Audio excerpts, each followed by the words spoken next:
Assalamualaikum warahmatullahi wabarakatuh. Perkenalkan, nama saya Anggi Putri Pamungkas dengan NIM 202410101110 dari kelas PBOA.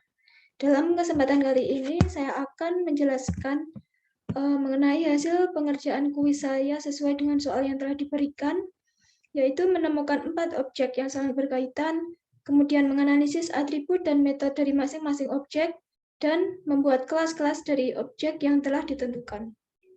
Dengan syarat setiap kelas memiliki atribut minimal 3 dan setiap kelas memiliki metode minimal 3. Langsung saja ke pembahasan materi pertemuan ketiga, yaitu tentang konsep dasar PPO. Konsep dasar PPO membahas tentang kelas dan objek. Kelas merupakan template dari objek yang mendefinisikan variabel dan metode-metode pada seluruh objek tertentu. Kelas juga mendefinisikan sebuah tipe dari objek. Kelas akan mendeklarasikan tipe data baru dan dijalankan sebagai cetakan, di mana model dari objek yang dibuat berdasarkan tipe data tersebut.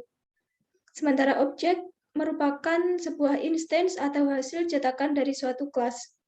Nah, di sini saya menggunakan 4 kelas yang berbeda, yaitu kelas rumah sakit, kelas poliklinik, kelas kamar inap, dan kelas pasien. Di mana kelas rumah sakit memiliki state atau atribut berupa nama, alamat, jenis rumah sakit, dan fasilitas yang memiliki tipe data string. Kelas poliklinik memiliki atribut berupa nama poliklinik, letak poliklinik, dan jadwal pelayanan yang memiliki tipe data string. Kelas kamar inap memiliki tipe atribut string dan integer, di mana string untuk jenis kamar, nama kamar, letak kamar, dan integer untuk atribut harga per hari atau harga sewa per hari, lama hari perawatan. Dan untuk kelas pasien memiliki atribut nama, alamat, golongan darah, keluhan yang memiliki tipe data string, dan tinggi, berat yang memiliki tipe data integer. Nah, di sini saya menggunakan scanner agar bisa mengambil inputan dari user. Nah, untuk itu perlu mengimportnya ke dalam kode import Java util scanner. Nah, selanjutnya pembahasan materi pertemuan keempat, yaitu materi tentang konstruktor dan nested class serta setter dan getter. Konstruktor sendiri merupakan sebuah metode khusus yang akan dieksekusi pada saat pembuatan objek atau instance. Biasanya konstruktor digunakan untuk inisialisasi atau mempersiapkan data untuk objek. Untuk nested class atau kelas tersarang artinya adalah kelas dalam kelas atau mendefinisikan kelas di dalam kelas lain. Sementara untuk setter dan getter, untuk setter sendiri merupakan sebuah metode yang digunakan untuk memberikan nilai baru atribut pada objek melalui parameter. Nah, biasanya metode ini memiliki parameter yang tidak memiliki return value. Sementara getter sebuah metode yang biasanya tidak memiliki parameter tetapi memiliki return value. Nah, pada pertemuan keempat ini juga membahas mengenai instance dan penggunaan this, di mana instance ini sering disebut sebagai objek.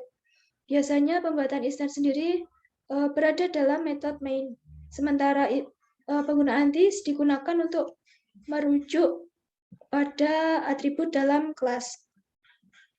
Nah, di sini saya menerapkan konstruktor di dalam nested class seperti nested class yang ada dalam kelas rumah sakit ini, yaitu kelas direktur rumah sakit.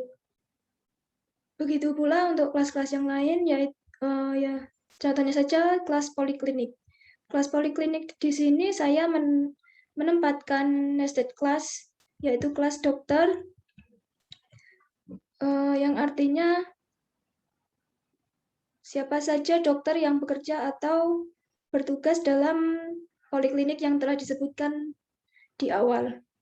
Nah, untuk kamar inap sendiri memiliki nested class. Nested class berupa kelas pengguna kamar, yang artinya siapa yang menyewa kamar inap yang telah disebutkan ketika dalam masa perawatan. Untuk pasien sendiri memiliki nested class jenis unit rawat, yang artinya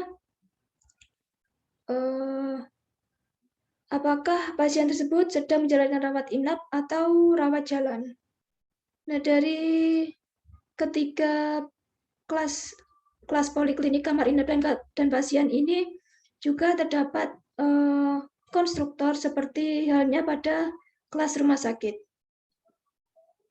Selanjutnya, pembahasan materi pertemuan kelima, yaitu tentang atribut dan metode. Metode adalah bagian-bagian kode yang dapat dipanggil oleh program utama atau dari metode lainnya untuk menjalankan fungsi yang spesifik. Metode dapat mengembalikan satu nilai atau tidak sama sekali. Untuk atributnya seperti yang disebutkan di awal tadi. Nah, penerapan metode dalam tugas kali ini saya menggunakan beberapa metode seperti metode setter, metode getter. Setelah itu di sini juga ada metode untuk menampilkan inputan data dan untuk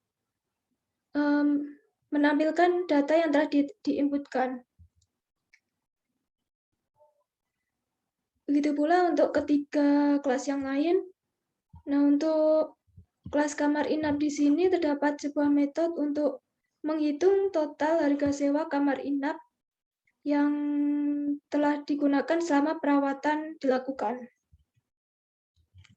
Nah, di sini terdapat sebuah penggunaan metode main di mana digunakan untuk dalam proses pembuatan instant class, baik dari kelas utama ataupun dari nested class. Nah, untuk lebih jelasnya, langsung saja dijalankan.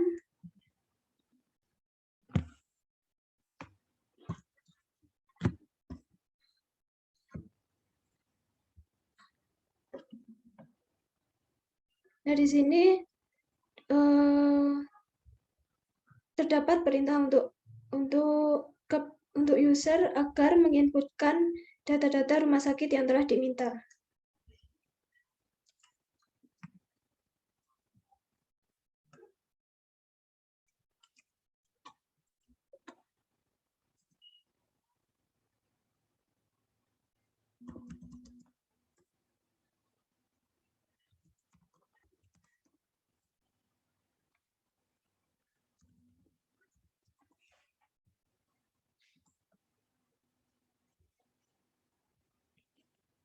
Nah, ini merupakan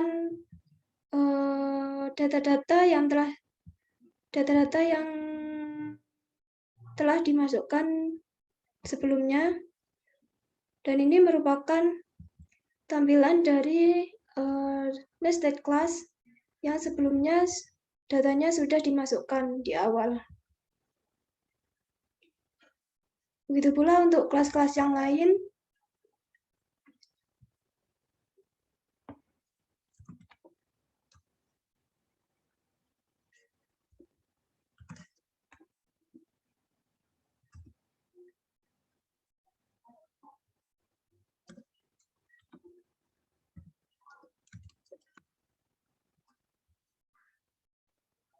Seperti halnya kelas rumah sakit tadi, dan untuk kamar inap juga sama.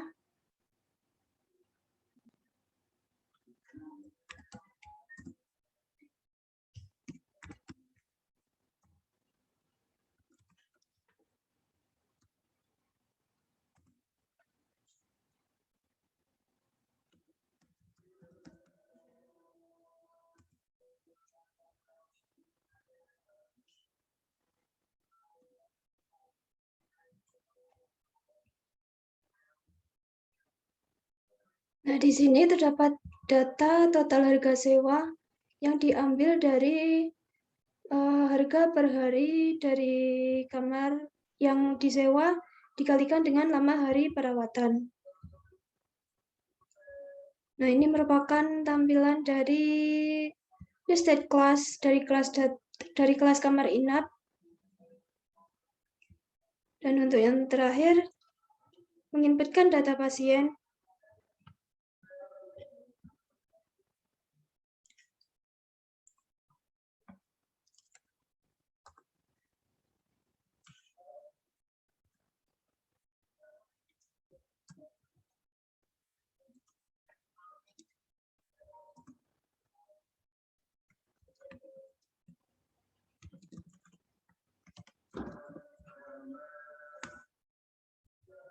Sama seperti data-data yang telah diinputkan sebelumnya, di sini terdapat kelas utama, yaitu dari kelas pasien yang telah diinputkan datanya, dan dari kelas